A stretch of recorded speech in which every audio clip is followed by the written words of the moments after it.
20 minute में 20 खबरों में आप सभी दर्शकों का स्वागत है। आपके साथ मैं हूं आसिफ खान। हम अगले 20 मिनट में आपको देश दुनिया की 20 ऐसी खबरें बताने वाले हैं जो इस वक्त न केवल सुर्खियों में है बल्कि दिलचस्प और अहम भी है। तो शुरू करते हैं 20 मिनट में 20 खबरों का सिलसिला। सबसे पहले देखते हैं राजस्थान की कौन कौन सी खबरें इस वक्त अहम हैं।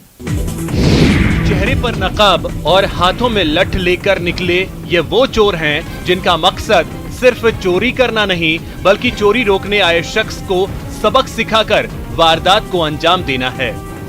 तस्वीरें राजसमंद के रेलमगरा की हैं। सासेरा में आधा दर्जन नकाबपोश बदमाशों ने एक ही रात में 5 घरों के ताले तोड़कर चोरी की वारदात को अंजाम दिया। चोर 20,000 रुपए और 1 किलो चांदी के गहने चुराकर चलते बने। वारदात सीसीटीवी कैमरे में कैद हो गई, जिसमें बदमाश लठ लेकर घूमते नजर आ रहे हैं। फुटेज से ग्रामीणों में दहशत है। ग्रामीणों ने बताया कि गांव में 5 से 7 संदिग्ध बदमाश देखे गए थे। बदमाश हाथों में हथियार लहरा रहे थे। बदमाश भगवती लाल के घर के ताले तोड़कर 500 ग्राम चांदी और 15,000 रुपए ले गए। एक ही रात में 5 घरों के ताले टूटने से ग्रामीणों में दहशत है। ग्रामीणों ने पुलिस में चोरी की शिकायत दर्ज करवाई। पुलिस ने ग्रामीणों की शिकायत पर जांच शुरू कर दी है।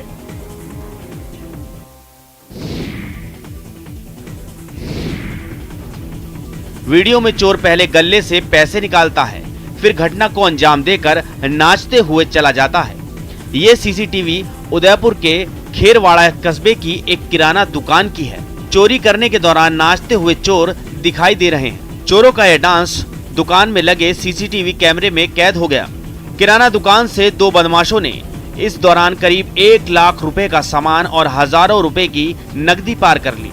जानकारी के मुताबिक खेरवाड़ा के रानी छाणी मार्ग पर मोक्ष धाम के सामने MM एजेंसी किराना दुकान पर रात को चोर दुकान के पीछे से खिड़की तोड़कर अंदर घुसे। दुकान में रखे काजू, बादाम, सिगरेट, गुटखा, तंबाकू के पैकेट चुराए। माल की कीमत करीब 1 लाख रुपए बताई जा रही है। गले में पड़ी हजारों रुपए की नकदी भी चोर ले गए। चोरी करने के बाद चोरों ने दुकान के अंदर मस्ती से डांस किया। मस्ती करते हुए सीसीटीवी फुटेज में उनका डांस साफ नजर आ रहा है।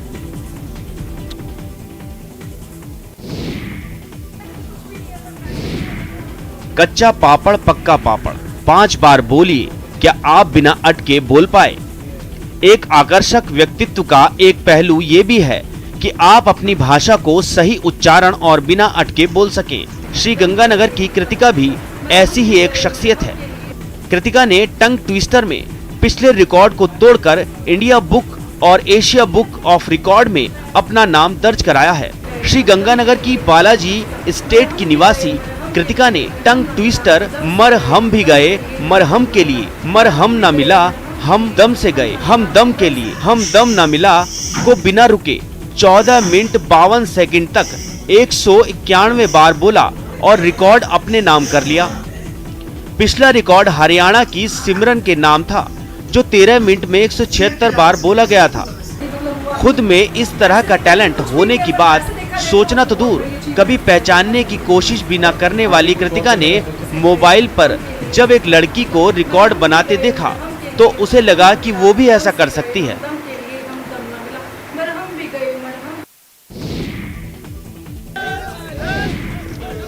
आधुनिकता के दौर में एक तरफ जहां लोग फसलों की कटाई के लिए तरह तरह की मशीनों का उपयोग करते नजर आते हैं, वहीं दूसरी ओर ग्रामीण अंचलों में दशकों से चली आ रही लाह परंपरा के तहत आज भी लोक गीतों के साथ किसान परिवार मिलजुल कर बिना कोई मजदूर लिए खेत में खड़ी फसल की कटाई कर रहे हैं। हाथों में औजार लिए 100 से 200 किसान एक ही खेत में काम कर रहे हैं और मस्ती से झूमकर गीत भी गा रहे हैं।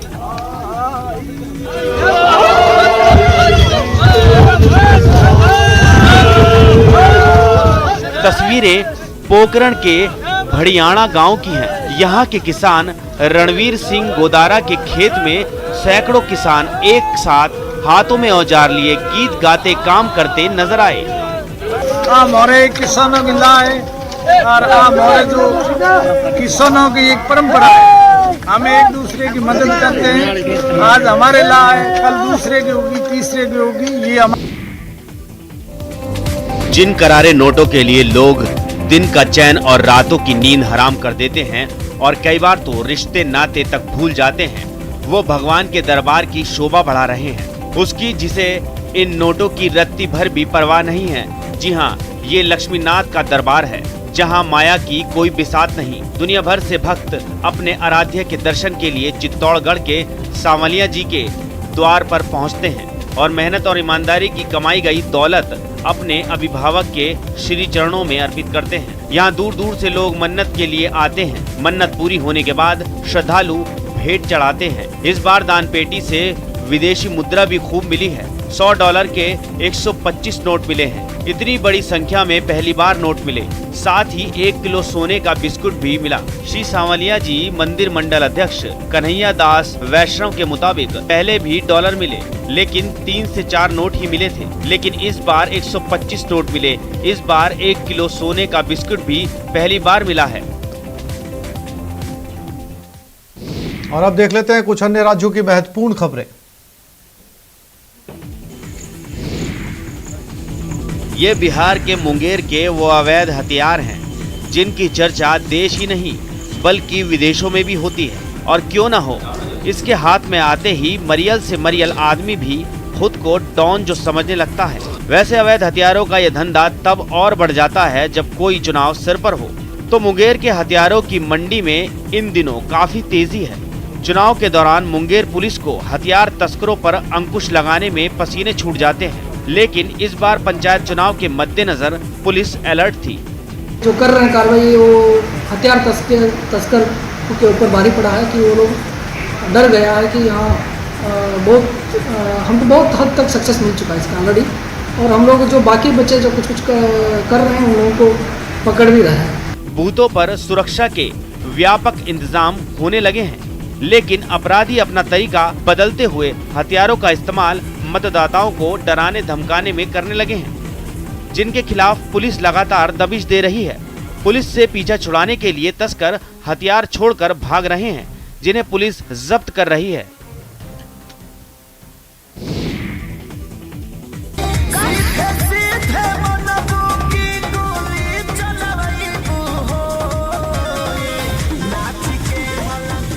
बिहार के गोपालगंज में हाथ में हथियार लेकर भोजपुरी गाने पर मस्ती कर रहे एक युवक का वीडियो सोशल मीडिया पर तेजी से वायरल हो रहा है। वायरल वीडियो में जिसके हाथ में हथियार है वो सुड्डू कुमार बताया जा रहा है। भोजपुरी गीत सीधे सीधे मनबू की गोली चलवईबू की धुन पर बीच बीच में थिरक भी रहा है।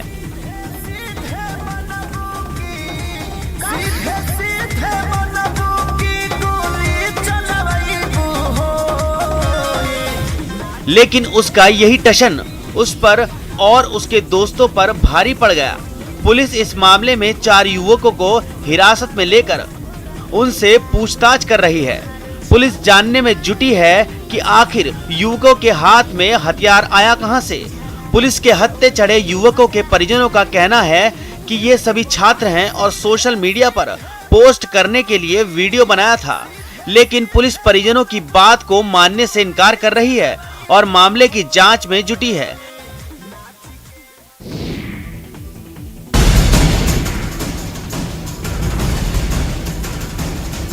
पेड़ से बंधे इस युवक को देखिए, इसके कपड़े फटे हैं, चोट के निशान भी हैं।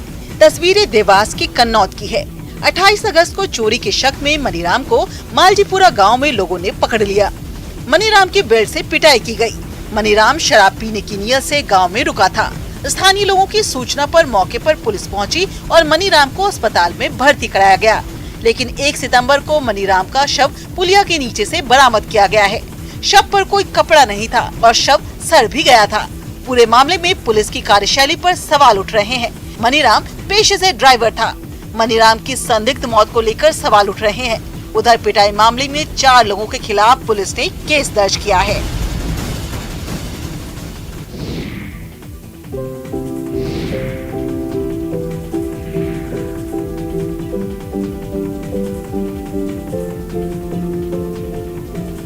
सतना और रामपुर बघेलान विधानसभा को जोड़ने वाले पुल का निर्माण अधूरा है। डमस नदी पर ये पुल बनाया जा रहा था, लेकिन ठेकेदार काम अधूरा छोड़कर ही चले गए। 4 करोड़ की लागत से पुल को तैयार किया जा रहा था। पुल का ज्यादातर काम पूरा किया जा चुका है, लेकिन हाई टेंशन तार का एक पोल आड़े आ गया। इस पोल को पिछले 1 साल से हटाया नहीं गया और पुल पर जाने के लिए सड़क का निर्माण नहीं किया गया। पुल पर यातायात शुरू न होने की वजह से लोग अब भी नाव पर ही निर्भर हैं। वहीं पैदल जाने वाले लोग किसी तरह पुल पर चढ़कर दूसरी तरफ जा रहे हैं। हालांकि ये जोखिम भरा है। बताया जा रहा है कि पोल की शिफ्टिंग को लेकर बिजली विभाग तैयार नहीं है। मामला शिफ्टिंग की राशि से जुड़ा है। वहीं कहा जा रहा है कि पोल शिफ्टिंग का खर्च ठेकेदार भी उठाने को तैयार नहीं है। ऐसे में तकरीबन तैयार पुल का स्थानीय लोगों को फायदा नहीं मिल पा रहा है।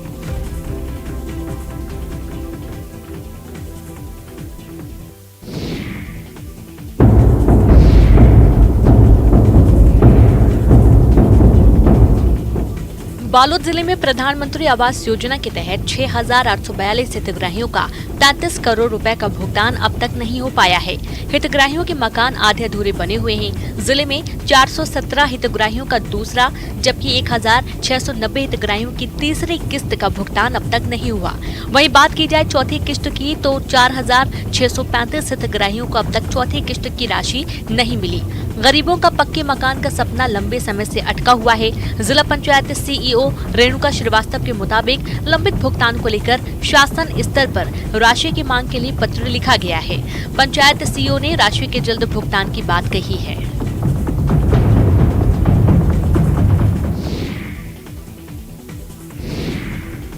अपनों से मिलने की इस लड़की की कहानी बिल्कुल फिल्मी है। फिल्मों में आपने देखा होगा कि किसी मेले में खोया हुआ बच्चा कई सालों बाद मिल जाता है। ऐसा ही एक वाकया सामने आया है, जहां उत्तर प्रदेश से 12 साल पहले लापता हुई लड़की नेपाल में मिली। लड़की मूल रूप से झारखंड की रहने वाली है। जब लड़की के नेपाल में होने की जानकारी मिली तो सीएम हेमंत सोरेन ने उसे वहां से एयरलिफ्ट कराया। मिली जानकारी के मुताबिक लोहरदगा जिले के भंडारा इलाके की रहने वाली एतबारिया यूपी में अपने पिता के साथ एक ईंट भट्टे पर काम करती थी, जहां से वो 12 साल पहले लापता हो गई थी। लड़की के लापता होने का मामला उत्तर प्रदेश के गोरखपुर के एक थाने में दर्ज कराया गया, लेकिन एतबारिया के घर वालों ने उसके मिलने की उम्मीदें खो दी थी। बेटी के खो जाने के गम में पिता का निधन हो गया। एक आश्रम में ट्विटर के माध्यम से एतबारिया के नेपाल में होने की जानकारी दी, जिसके बाद एतबारिया को वापस लाए जाने की प्रक्रिया शुरू हुई।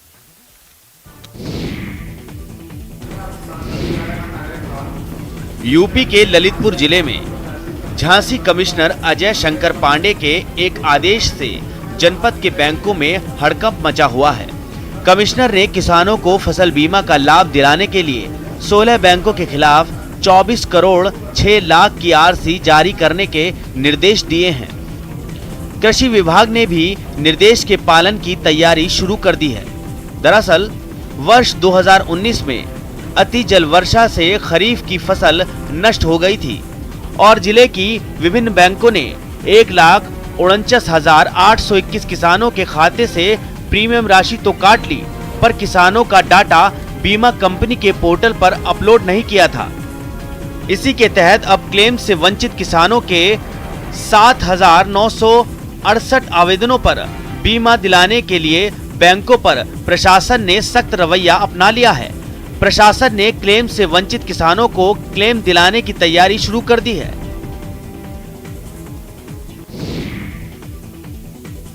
चरखे पर सूत से धागा बनाते हुए तो बहुत लोगों ने देखा होगा, लेकिन क्या आपने चरखे पर प्लास्टिक को रोल होते हुए और इससे फैब्रिक बनते हुए देखा है?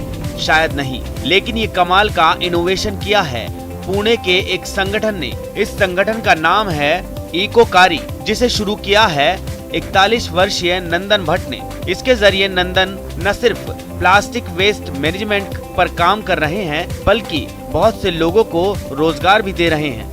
क्लाइमेट तो बदल रहा है, आप कब बदलेंगे? तो वो एक्चुअली अभी के केस में अगर आप देखोगे कोविड के बाद में बहुत ज़्यादा इम्पोर्टेंट है। हम क्या चाहते हैं कि हर कोई परफेक्टली रिसाइकल ना करे, बट मेरे जैसे अगर और 1000 या लाख लोग करेंगे तो आपको समझेगा कि कितना ज़्यादा इम्पैक्ट हो सकता है। नंदन बताते हैं कि वो अपनी इंजीनियरिंग की डिग्री के बाद 2003 में MBA करने के लिए पुणे आए थे। ट्रैकिंग के शौकीन ने नोटिस किया कि ट्रैकिंग वाली जगहें प्लास्टिक के कचरे से भरती जा रही हैं, लिहाजा उन्होंने इस दिशा में काम करना शुरू किया। और जिप्सम मिला के मिक्स करने के बाद बदलते दौर के साथ किसान भी नई तकनीकों का इस्तेमाल कर खेती किसानी के काम को आसान बना रहे हैं और अधिक से अधिक पैसा भी कमा रहे हैं। तस्वीरें बिहार के गया की हैं। यहाँ पर एक किसान राजेश सिंह ने गेहूं के भूसे और एयर कंडीशनर का इस्तेमाल कर घर के अंदर ही मशरूम की खेती शुरू की और अब उनकी सफलता के चर्चे पूरे देश में हो रहे हैं। राजेश सिंह ने नए तौर तरीकों का इस्तेमाल कर न सिर्फ अपने लिए कामयाबी के रास्ते बनाए हैं, बल्कि इलाके के किसानों को भी सफलता की नई राह दिखाई है। अब क्षेत्र के किसान मशरूम की खेती कर नियमित कमाई कर रहे हैं। आमतौर पर ठंड के मौसम में मशरूम उगाया जाता है, लेकिन राजेश सिंह ने एयर कंडीशनर के जरिए तापमान को नियंत्रित कर घर के भीतर ही एक यूनिट स्थापित कर दी। ये तो टफ है हमारे लिए कि बाहर का टेम्परेचर 40 डिग्री के इर्द गिर्द घूम रहा है, उसको हम 16 डिग्री लाते हैं तो टफ तो है। एसी के माध्यम से जो सिस्टम लगा हुआ है, लेकिन ये सब लोग तो अफोर्ड नहीं कर पाएंगे, बिजली का इशू है, लेकिन सोलर बेस भी हम लोग शुरू करने जा रहे हैं। रस्सी खींचती जा रही है और पानी में डूबी नई बस्ती में जुगाड़ नाव तैरती जा रही है। बच्चे को स्कूल जाना हो, साहब को दफ्तर जाना हो या मैडम को मार्केट, यही जुगाड़ नाव एक मोहल्ले से दूसरे मोहल्ले और दूसरे मोहल्ले से मेन रोड तक लाती है और ले जाती है। रबड़ के ट्यूब के ऊपर लकड़ी के छोटे छोटे टुकड़ों को जोड़कर बनी ये जुगाड़ नाव पानी में घिरे सिवान के बाशिंदों के लिए लाइफलाइन सी बन गई है। परेशानी है, हम लोग ना कोई देखने वाला है ना कोई सुनने वाला है, ये पानी निकलने का कोई रास्ता ही नहीं है। क्या डर नहीं लगता आप लोग को? अब डर तो लगता है, लेकिन फिर भी क्या करें, ऐसे भी जाते हैं आते हैं। हालात नरकीय हो गए हैं, लेकिन न पानी निकल रहा है और न सिवान वासियों को बाहर आने जाने का कोई और रास्ता सूझ रहा है। मजबूरन यही जुगाड़ नाव उन्हें उनकी मंजिल तक पहुंचा रही है, लेकिन मझधार में ये नाव डोली तो उस पर सवार मुसाफिरों का क्या होगा, ये सोचकर डर लगता है। डर लग रहा था कब वो लोग गिर जाए, कब नहीं, स्कूल भी छूट जाता है, बस भी छूट जाता है, डेली का परेशानी है। यहाँ कोई देखने वगैरह वाला है नहीं। हम लोग भक्तों का भला करने गणेश आ रहे हैं। 10 सितंबर को मंगल मूर्ति अपनी कृपा का आशीर्वाद देने पधार रहे हैं। तस्वीरें पंजाब के अमृतसर की हैं, जहां कारीगर गजानन की प्रतिमाओं को अंतिम रूप देने में जुटे हुए हैं। काम अगले साल को थोड़ा कम चला था, मतलब कोविड-19 में कम चला काम, इस बार थोड़ा सा उससे चल रहा है, थोड़ा सा धीरे धीरे ऐसे ग्राहक आ रहे हैं। हिंदू पंचांग के अनुसार गणेश चतुर्थी 10 सितंबर को मनाई जाएगी। देश भर में बड़े ही धूमधाम और हर्षोल्लास के साथ मनाया जाता है। 11 दिनों में गणेश जी के विभिन्न रूपों की पूजा की जाती है। ये पर्व खास तौर से महाराष्ट्र, गुजरात, कर्नाटक और उत्तर प्रदेश में मनाया जाता है, लेकिन हाल के वर्षों में गणेशोत्सव का चलन कई प्रदेशों में भी खूब बढ़ा है, जिसमें से एक पंजाब भी है। आपको बताते चलें कि गणेशोत्सव में लोग अपने घर में गणेश जी की मूर्ति स्थापित करते हैं और अनंत चतुर्दशी के दिन गणेश जी को नम आंखों से विदा करते हैं। नोकीली कांटी से बनी कुर्सी पर बैठाकर नंगे पैर धारदार तलवार पर खड़ा करवाकर इलाज करने का यह तरीका भले ही आधुनिक चिकित्सा विज्ञान में फिट नहीं बैठता, इसके बावजूद बिहार के कटिहार में इसका खासा चलन है। कोलासी थाना क्षेत्र के सिमरिया विषहरी धाम पर दूर दराज से लोग रमेश भगत के पास अपनी बीमारियों का इलाज कराने पहुंचते हैं। बड़ी बात यह है कि यहाँ भी सभी धर्म जाति के लोग इलाज कराते दिख जाते हैं। कोई अपने बच्चों के अलग तरह की समस्या तो कई महिला पुरुष अपनी पुरानी बीमारियों के इलाज के लिए इस धाम पर पहुंचते हैं।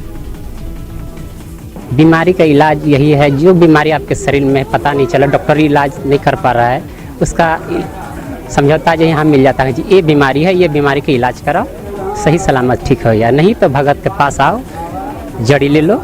मेडिकल साइंस में कोई फिजिबल आधार नहीं है इसका कि किसी तलवार पे बिठा के या कोई नुकीली चीज़ पे बिठा के किसी पेशेंट का इलाज किया जाए।